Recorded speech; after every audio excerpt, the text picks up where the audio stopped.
C'est Vincent Bache-Gabrielsen qui m'a rejoint sur le plateau de Vigno 20 TV. Vincent est à la tête des châteaux Lafont-Rocher et Lilian-la-Douisse de la famille Lorenzetti, à la direction, à la tête de ces deux châteaux. C'est une figure incontournable du monde viticole. Ces deux châteaux sont réputés pour leur savoir-faire, leur histoire et leur vision tournée vers l'avenir.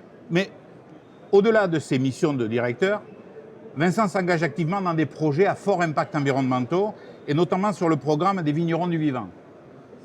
Une initiative qui allie transition des savoir-faire, durabilité et responsabilité sociale.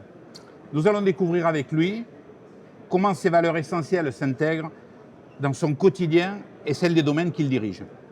Vincent, bonjour. Bonjour. Merci d'avoir dit oui à notre invitation. Avec grand plaisir. Avant de parler des vignerons du vivant, pouvez-vous nous présenter brièvement votre parcours et ce qui vous a amené à prendre la direction des deux châteaux de la famille Lorenzetti? Alors moi j'ai fait mes études à Toulouse, à l'école d'ingénieur de Purpan, ce qui m'a permis de découvrir en fait le monde viticole pas dans son ensemble, mais avec pas mal de facettes différentes.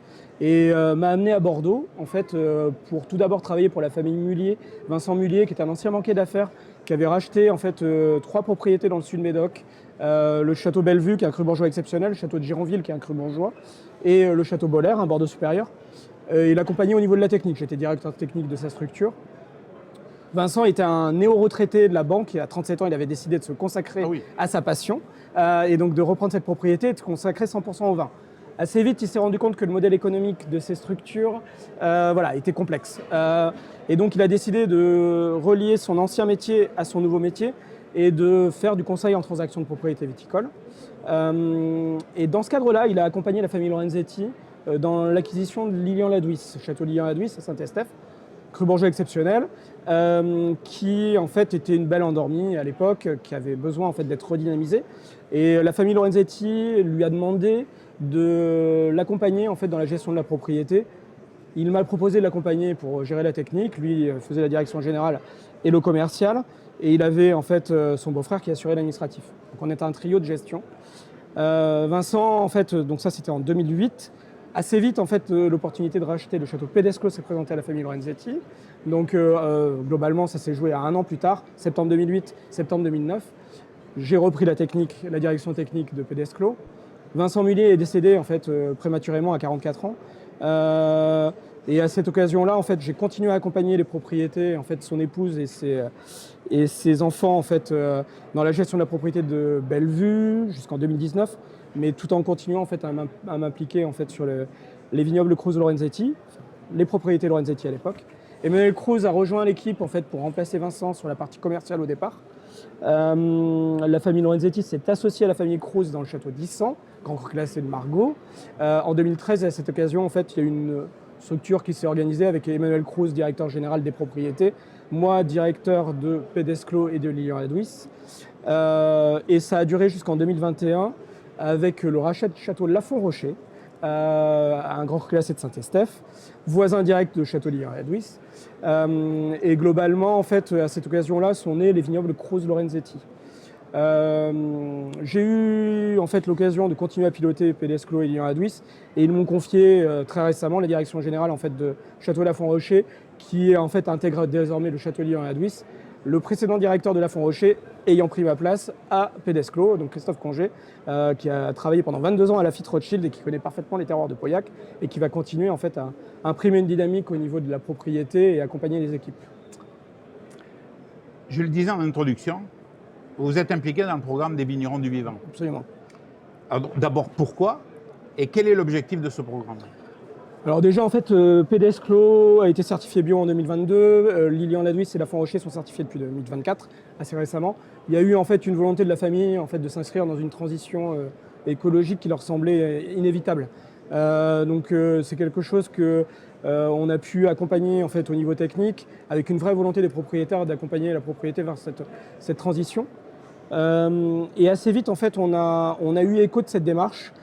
Qui avait été initié par Jean-Baptiste Cordonnier, en fait, le propriétaire du château Antonique, et les apprentis d'Auteuil, tirant un constat majeur, c'était que les vignobles, avec la transition écologique en cours, avaient de plus en plus besoin en fait de main-d'œuvre qualifiée, de chauffeurs de tracteurs qui savaient travailler les sols, qui pouvaient en fait s'investir en fait dans la transition écologique du vignoble, et de nombreux et très nombreux demandeurs d'emploi en fait sur le territoire médocain, en particulier des jeunes en fait qui étaient en échec scolaire ou en échec social. L'idée était d'aller chercher en fait ces jeunes, de les réinscrire dans une procédure, en fait, dans une dynamique d'emploi, en leur apportant un savoir qui n'était pas forcément acquis par les propriétés de base, et en fait que ces jeunes en échec puissent amener en fait une dynamique aux propriétés. Donc l'idée en fait c'est un triptyque, hein, c'est les apprentis d'Auteuil, les propriétés, la maison familiale rurale de Saint-Isan-du-Médoc, et ensuite en fait c'est épaulé évidemment par France Travail, par Ocapia qui est l'organisme de financement, par les ADFA, par toutes ces structures en fait, les missions locales qui vont permettre en fait d'appuyer et de mener à nous en fait ces jeunes qui peuvent en fait avoir une démarche intéressante. Ce qui est extrêmement intéressant des démarches de formation, il en existe beaucoup, mais le pilier social d'accompagnement des apprentis d'Auteuil est extrêmement important en fait. L'idée en fait c'est de lever les freins à l'emploi. Donc c'est des freins de mobilité, c'est des freins en fait sociaux, des difficultés de logement. Et en fait il va y avoir un accompagnement très important en fait des apprentis d'Auteuil qui va permettre en fait de lever tous ces freins. La propriété est là avec un tuteur pour leur structurer leur travail en fait dans l'entreprise. Et ensuite c'est une formation qui est professionnalisante. Donc c'est toujours sur le terrain. C'est autour en fait de savoir-faire technique, autour de l'agroécologie et avec un accès en fait à des experts. En fait, ce qui est génial, c'est dans cette formation, c'est qu'ils peuvent avoir en fait un cours, une journée en fait avec Marc-André Sellos, qui travaille en fait au Muséum d'Histoire naturelle à Paris, qui fait des conférences dans le monde entier et qui va venir en fait spécifiquement pour ces 12 personnes et se mettre à leur niveau, leur expliquer tout son savoir, le prodiguer. Et en fait, ces personnes vont pouvoir en fait le diffuser dans les entreprises dans lesquelles ils travaillent. Donc il y a quelque chose en fait de noble dans la démarche et de très utile en fait et socialement et techniquement, puisque on crée des personnes en fait qui sont impliquées, qui ont un savoir en fait complet de la taille jusqu'à la vinification, qui savent monter sur un tracteur et qui en fait manque énormément en fait dans cette structure actuelle où on recherche de plus en plus en fait des personnes formées et qualifiées. Alors, est-ce que ce programme permet de sensibiliser les jeunes aux enjeux environnementaux? Oui, parce qu'en fait l'idée c'est que c'est autour de l'agroécologie. Globalement en fait la formation va être autour de tous les piliers de l'agroécologie. Donc en fait il va y avoir le bio bien sûr, il va y avoir la biodynamie, pourquoi pas. En fait il y a la moitié des propriétés qui participent au dispositif qui sont en biodynamie ou qui travaillent avec la biodynamie. Mais pas que. Et ensuite, en fait, il va y avoir les engrais verts, il va y avoir en fait tout ce qui est respect des mycorhizes, l'agroforesterie. En fait, c'est une sensibilisation à tous ces points. Et globalement, en fait, ça va permettre d'amener des questionnements. Et les jeunes amènent, en fait, ce qui est vraiment intéressant, c'est que, évidemment, ils ont une formation avec un appui technique, en fait, dans les structures. Les équipes, en fait, sont sensibilisées au fait de leur apprendre les gestes, mais eux vont amener un savoir qui n'est pas tout le temps dans les entreprises. Alors, vous, Vincent, en tant que formateur et en tant qu'acteur de ce programme, quels sont les défis que vous avez rencontrés? Globalement, en fait, alors moi j'ai eu la chance qu'on me transfère le rôle de chef de file en fait, des vignerons du vivant dans le Médoc. Donc en fait, après Jean-Baptiste Cordonnier, l'initiateur, il y a eu Pierre Cazeneuve de Paloumeil et ensuite Hélène Génin du Château Latour. Et moi j'ai pris en fait en main le sujet en accompagnement en fait en début d'année. Et l'idée c'est que ça tourne et que la responsabilité en fait soit conjointe et pas juste avec un triptyque qui pourrait être assez solitaire. Donc en fait, les enjeux, ils sont clairs. On a eu 5 vignerons du vivant en fait, sur les propriétés depuis le début. On a eu 2 recrutements en CDI, un échec, en fait, un arrêt durant la formation. Le jeune a voulu partir en juillet, on l'a rattrapé. Et malheureusement, en fait, en août, voilà, il y a eu plus de contact. Et on l'a perdu. Donc en fait, et on a actuellement en fait 2 personnes qui sont en formation, une à la Font-Rocher, une à Pédesclos, et dont on espère en fait qu'ils resteront avec nous en fait en CDI. Donc les enjeux en fait, c'est d'arriver à lever ces freins qui sont divers. En fait, on a une population qui est parfois à difficulté, souvent, et donc tout seul on on serait incapable. On a la chance d'avoir Nathalie Lejar à la MFR, qui est une super formatrice et qui est très proche d'eux, tout en étant extrêmement exigeante en fait, sur le savoir qu'elle leur apporte. Et en fait, Julie Boisson de la FEPT, qui dépend des apprentis d'Auteuil, qui fait tout l'accompagnement. Et en fait, l'enjeu, c'est d'arriver à lever les freins. On a des problématiques très, très diverses. Et l'idée, c'est d'avoir de la réactivité et du dialogue entre propriétés. Ce qui est génial avec cette démarche, avec tout le cheminement qu'on a autour de l'agroécologie, c'est que toutes les propriétés partent du même niveau. En fait, peu ont une avance considérable. Après, on a des moyens différents. Mais je vois en fait qu'à Lyon-Aduis, on est souvent en fait plus avancé que certains crus classés en fait de la région parce qu'on a eu une démarche autour des engrais verts qui avait de l'antériorité. Depuis 2015, on y travaille. À Pédesco, c'était le sujet des mycorhizes. À la Tour, il y a d'autres aspects en fait qui nous amènent. Pontet-Canet, en fait, il y a ces propriétés qui ont des démarches différentes, avec des vitesses différentes et qui vont s'entrecroiser avec des notoriétés qui sont très différentes. Un Lyon-Aduis qui parle à la Tour, c'est extrêmement intéressant. Mais on partage une même démarche, une même ambition. Il y a 20 ans, les propriétés se regardaient en chien de faïence. Globalement, c'était on a nos secrets de fabrication, on échange peu. Globalement, en fait, c'est des secrets de cuisine. Il y a une ouverture en fait, qui est très forte maintenant sur les sujets parce que l'idée, c'est qu'on partage nos échecs et nos progrès. Et il y a un échange qui est extrêmement riche en fait, sur le sujet. Quels éléments positifs vous avez pu constater, à la fois pour les jeunes, mais pour vos propriétés? Les jeunes, en fait, il est évident qu'on leur donne accès à l'emploi. Souvent, c'est des gens qui trouvaient que la vigne était le métier qu'il ne fallait pas faire. En fait, parce qu'ils ont baigné dans un environnement où, si tu es bon à rien, tu iras à la vigne. En fait, c'était ça dans le Médoc à une époque, parce que c'était des métiers durs qui étaient peu reconnus, peu valorisés. Et en fait, il y a eu une évolution de compétences importantes, c'est que maintenant, un très bon vigneron tractoriste, il est payé autant qu'un cadre. Si vous voulez, en fait, parce qu'il y a des compétences, il y a un savoir-faire, il y a une technicité. Il mène des tracteurs qui valent 270 000 €. Donc, en fait, avec une valeur potentielle en fait, des raisins qu'ils conduisent qui est importante. Donc, en fait, on avait besoin de personnes qui soient attentifs, techniques. Et donc, en fait, amener des gens en échec social et scolaire vers des métiers comme ça, en fait, c'est assez magique. Ça, c'est le premier point, en fait, c'est qu'on leur donne, on ouvre le champ des possibles. Ils sortent d'une situation où ils ont été en fait, sans emploi ou saisonniers à la vigne.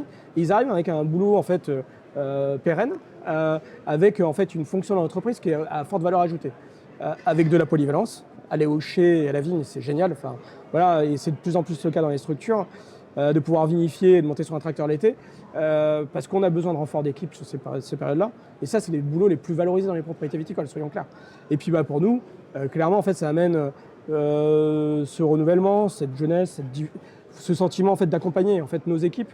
Ce qu'ils adorent, c'est montrer ce qu'ils savent faire. En fait, c'est ultra valorisant pour la personne qui est formée, c'est ultra valorisant pour la personne qui forme. Quand vous êtes, vous avez acquis un geste progressivement ou vous avez une expérience de 30 ans, le montrer à quelqu'un, en fait, c'est génial.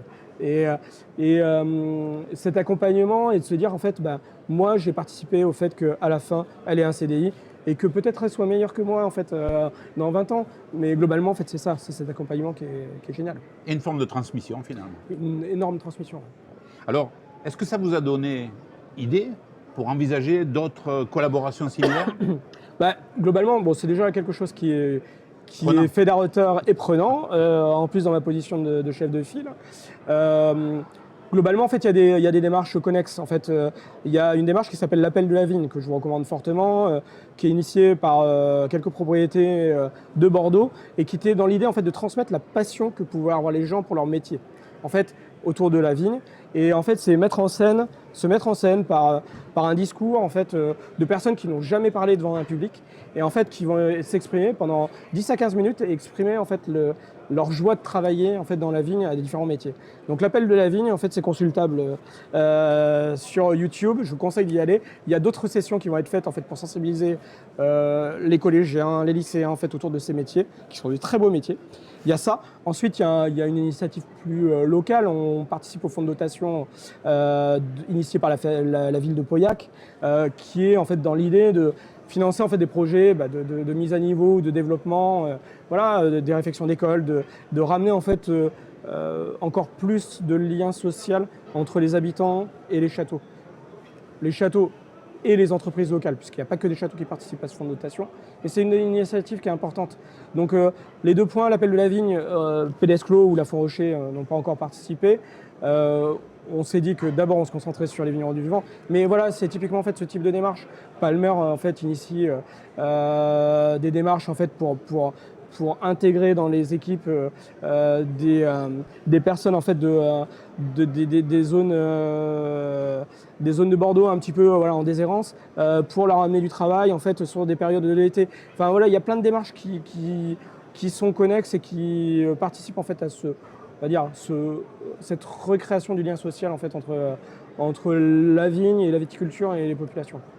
En tout cas, Vincent, merci beaucoup. Vous avez passionné, parce que vous êtes passionné. Et ce que vous avez dit est passionnant et on sent votre engagement. Alors, merci pour cet engagement. Merci pour votre accueil. Et puis merci d'avoir répondu présent. Et puis merci en fait, aux partenaires de Vignovin de participer à l'appui en fait, des apprentis d'Auteuil et donc de ces démarches-là. Enfin, c'est important, en fait, voilà, le CIC en fait, soutient en fait, les apprentis d'Auteuil et clairement en fait, apporte un lien en fait, et nous permet d'avancer. Voilà. Merci beaucoup. Avec plaisir, à très bientôt. Au revoir.